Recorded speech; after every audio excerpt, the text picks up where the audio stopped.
Bienvenue, Tribulation c'est pour vous si vous vivez des situations de rupture, de clivage, que ce soit dans le domaine personnel ou professionnel, et que vous vous sentez au bout, à bout. Vous cherchez des solutions simples et efficaces pour y faire face parce que vous vous sentez perdu, démuni, peut-être même au bord de la dépression ou même du burn-out, et vous ne savez pas comment faire pour vous en sortir. J'ai moi aussi connu des situations similaires et depuis je suis formée pour vous accompagner. Je suis coach certifié leader coach, formée entre autres à la psychologie positive et d'autres techniques de thérapie brève et constamment en formation dans le domaine des neurosciences. Je vous partage mes expériences ici et mes astuces de coach, seul ou accompagné d'invités dont certains sont connus, parce que la vie n'est pas un long fleuve tranquille, pour personne en fait. Ce podcast, cette émission, elle s'adresse aux personnes qui rencontrent des difficultés dans leur vie, des difficultés qui vont générer des problèmes relationnels par exemple, qui va mettre la personne en situation d'échec, ou bien qui va avoir un corps qui souffre. Le corps, il envoie toujours des signaux, un signal d'alarme, parce que lui, il sait qu'il y a quelque chose qui ne va pas et qu'il faut changer quelque chose. Et ces personnes, en fait, elles rencontrent des difficultés dans leur vie parce que ces difficultés, elles proviennent de changements, des changements qui sont imposés par la vie. Alors, ça peut être un changement de lieu de vie, un déménagement par exemple. Ça peut être un changement dans le domaine professionnel, une mutation, un reclassement, même un changement de lieu aussi, de bureau, etc., qui peut provoquer des perturbations chez la personne. Ça peut être aussi un changement qui a lieu dans le domaine privé, et oui, une séparation. Ça peut être aussi le départ d'un enfant, un enfant qui part faire ses études à l'autre bout de la France ou même à l'étranger. Ou bien ça peut être aussi la perte d'un être proche. Alors ces changements, ils peuvent paraître anodins pour certaines personnes, pour l'entourage même parfois, sauf que il peut aussi être très mal vécu à l'intérieur de soi, et générer du stress, de l'anxiété, dépression même, burn-out. Je suppose que vous connaissez tous quelqu'un qui est sujet à ce genre de situation.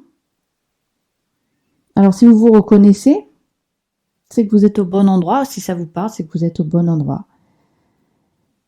Peut-être que vous vous reconnaissez aussi parce que vous savez que ça va vous arriver, qu'il va falloir que vous soyez assez fort, assez forte pour pouvoir faire face à un changement dans votre vie.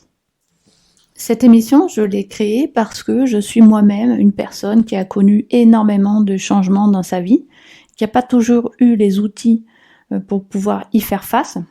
Donc j'ai essayé de trouver des solutions.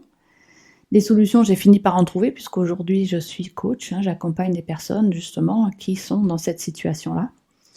Et j'aimerais partager ces outils, ces astuces, tout ce que je connais et tout ce que je permets aux gens d'accomplir également pour lever les situations de blocage, les situations de fracture, pour éviter ce stress, parce que j'ai des personnes qui sont en stress total à cause de ça, parce qu'elles ne sont pas préparées ou mal préparées, pas équipées, etc. Donc pour permettre à toutes ces personnes que j'accompagne et toutes ces personnes qui ne me connaissent pas et qui aimeraient être accompagnées, qui aimeraient avoir justement ces astuces et ces outils, alors peut-être que vous en faites partie, peut-être que d'autres personnes de votre entourage en font partie.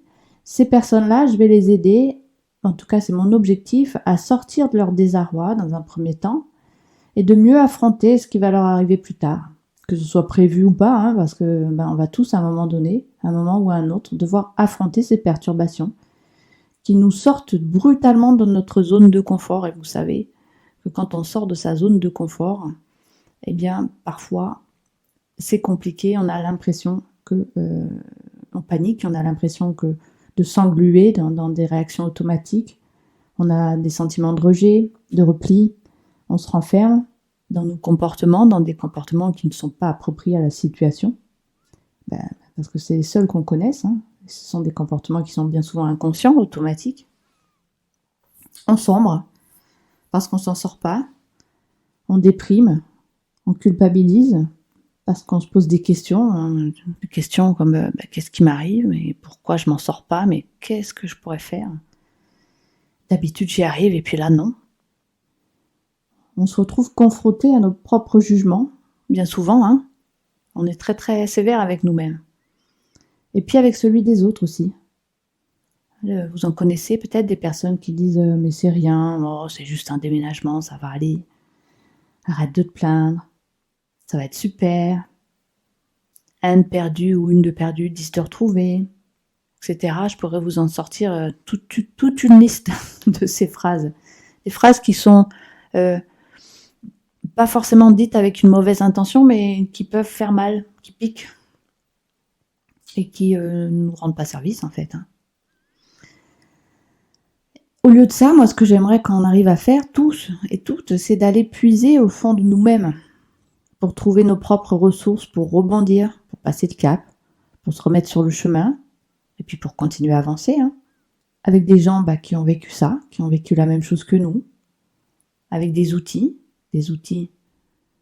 que je vais vous partager, avec des clés, avec de l'aide. Alors imaginez ce que ça pourrait changer pour vous si vous aviez ces outils, si vous aviez de l'aide. Comment vous vous sentiriez? Qu'est-ce que ça changerait dans votre vie? Imaginez un petit peu. Vous pouvez même fermer les yeux et puis vous projeter.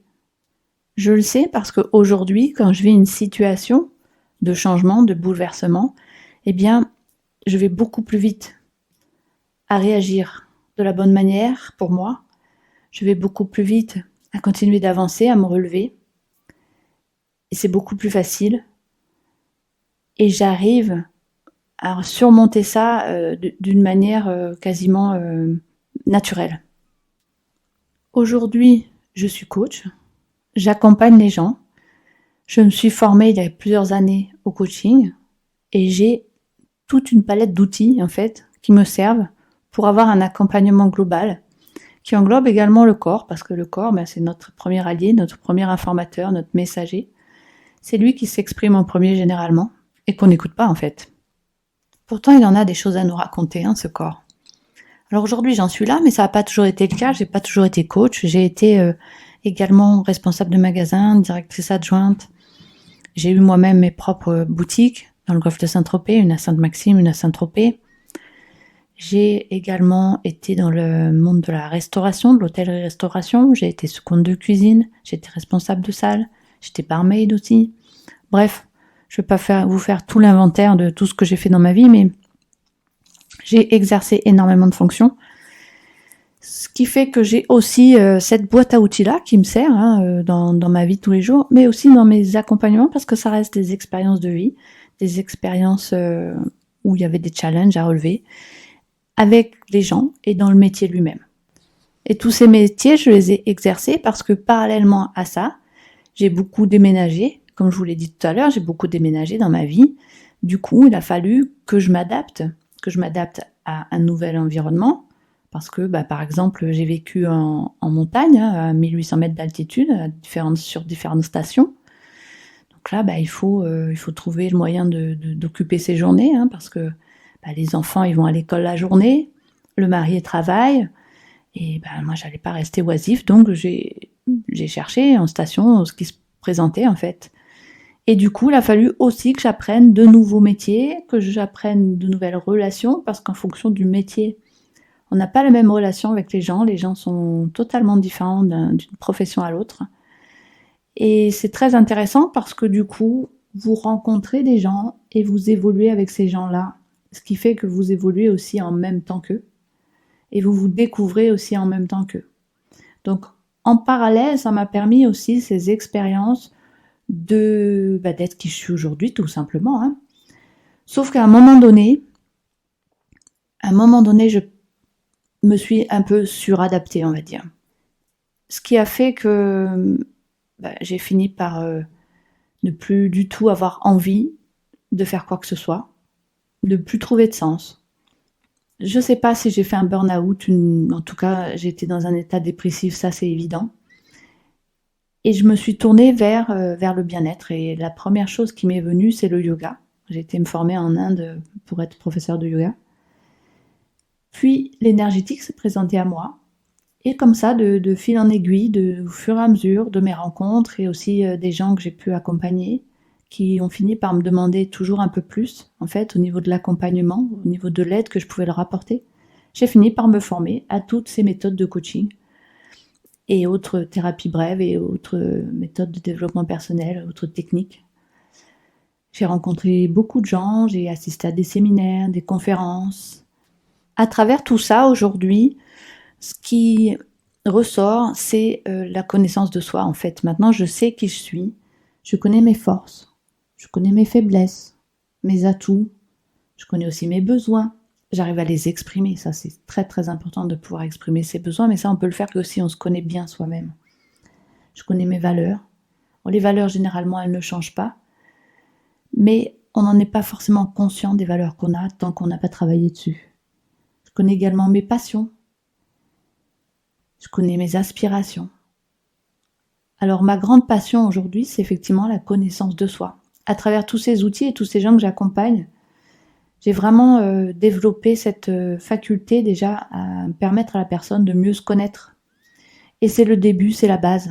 La base de tout accompagnement, ça devrait être la connaissance de soi. Parce que tant qu'on n'a pas rencontré cette personne-là, qu'on est nous-mêmes, on n'avance pas. Alors on peut avancer un petit peu, mais on va pas loin, on s'arrête, on fait marche arrière, on tourne en rond. Bref, ça marche pas. Ça marche pas. Il faut d'abord apprendre à se connaître soi-même. Et il faut l'accepter aussi d'avoir à faire ce travail, parce que c'est pas forcément un travail très facile. Parfois, ça peut même être très très inconfortable, désagréable même, je dirais. Ça peut prendre du temps aussi. Donc il faut aussi s'accorder le temps, avoir envie de le faire, être motivé pour ça, et surtout voir qu'après, tout s'ouvre. Tout s'ouvre après, c'est comme le soleil qui apparaît derrière les nuages, c'est vraiment une autre vie, d'autres opportunités qui arrivent, d'autres rencontres, d'autres relations, etc. Tout s'ouvre. Alors, je dis pas que tout est formidable et qu'il n'y a aucun problème dans la vie, non, c'est pas ce que je dis. Je dis juste que on attire d'autres choses, en fait. Des choses qu'on n'aurait jamais soupçonnées avant. Donc c'est vraiment un cheminement, un travail qui vaut la peine d'être vécu et qui vaut la peine d'être commencé, entamé si c'est pas déjà fait pour vous. Et maintenant, si je vous posais la question à vous, où en êtes-vous dans votre connaissance de vous-même, dans la connaissance de soi? Essayez de vous évaluer sur une échelle de 1 à 10, 1 étant le minimum et 10 où vous connaissez parfaitement. Et qu'est-ce que ça prendrait pour vous de passer à un cran supérieur? Par exemple, vous êtes à 6, qu'est-ce que ça prendrait pour passer à 7? Réfléchissez un instant. Où est-ce que vous pourriez trouver les ressources pour passer à ce niveau supérieur? Peut-être que ça peut être d'en lire des livres, ça peut être écouter des personnes qui ont une certaine notoriété dans le développement personnel, ça peut être se faire accompagner, demander de l'aide. Et vous êtes déjà sur le chemin en écoutant ce podcast, cette émission qui va vous apporter des clés, des outils, des astuces. On va partager. On va avancer ensemble en abordant certaines thématiques. On va partager des choses. Il va y avoir des témoignages aussi, des interviews. Tout ça pendant 20 à 30 minutes. Bon, ça durera peut-être un peu plus en fonction des gens qui interviendront, qui seront peut-être plus bavards que d'autres. Et on se retrouvera chaque semaine pour aborder une thématique, un sujet. Alors justement, dans les 3 prochains épisodes, ça va être une trilogie qui va répondre à cette question hautement philosophique. Qui suis-je? Où vais-je? Dans quelle étagère? Le premier épisode, il traitera de qui suis-je. On verra comme ça l'importance de bien se connaître. Le second, où vais-je? Quand on n'a pas de but dans la vie, quand on ne sait pas où on va, mais qu'est-ce qui se passe? Dans quelle étagère? Eh bien, effectivement, dans quel état je suis, dans quel état de bien-être, dans quel degré de bien-être je me trouve et comment je suis équipée pour affronter les événements de la vie. Je vous retrouve avec grand plaisir dans ces prochains épisodes. D'ici là, portez-vous bien. À très vite.